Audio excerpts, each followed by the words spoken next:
And as if the war in Europe wasn't enough, Pakistan and North Korea are also fighting now, not over territory or security threats, but over alcohol, something that's said to be off limits in Pakistan. Earlier this week, the North Korean embassy in Islamabad was raided. Police entered the premises and harassed the officials. Why? Because they suspected the embassy was hiding a large stash of illegal liquor, but they didn't find any. Our next report tells you what really happened.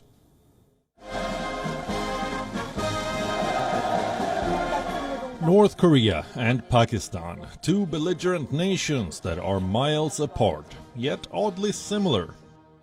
They're both terror states, both possess nuclear weapons, and they both can't stand their neighbors. The list of commonalities is endless. Now differences too have emerged. Courtesy a police raid in Islamabad.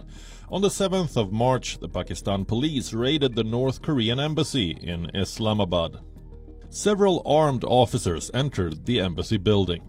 They harassed North Korean officials and searched the premises at gunpoint. What were these cops looking for?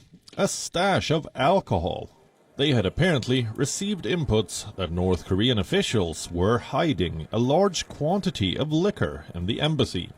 Turns out they weren't. The cops had received the wrong tip. The Interior Minister of Pakistan has apologized. He says the entire fiasco was a misunderstanding. But the North Korean side is far from convinced. It wants Pakistan to punish the cops who stormed the embassy. In a letter to Pakistan's Foreign Office, they've stated, the mission's staff reminded cops that the premises of the embassy are sovereign territory of DPRK and asked them to immediately stop this brutal act. But the police ignored the request, searched the storerooms and threatened the staff with guns. We demand action under the Vienna Convention on Diplomatic Relations. It's a big diplomatic embarrassment for Pakistan, and not the first one at it. In May 2017, 10 armed officials from Pakistan's tax department broke into the home of a North Korean diplomat and assaulted his wife and staff.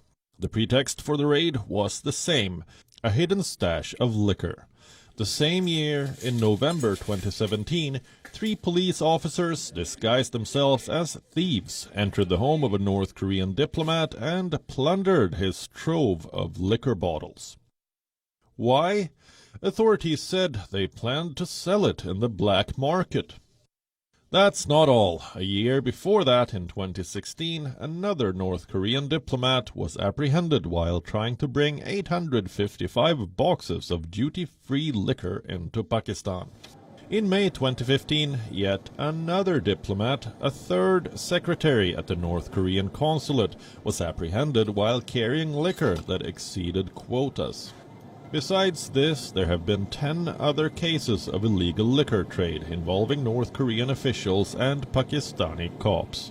What explains these repeated violations? The fact that these diplomats are underpaid, and alcohol is mostly off limits in Pakistan. So these diplomats use their immunity for bootlegging alcohol in Pakistan. Also make up for inadequate government funding, and Pakistan's rogue cops try to sabotage their operations to make some quick buck themselves. Seems to be an addictive cycle.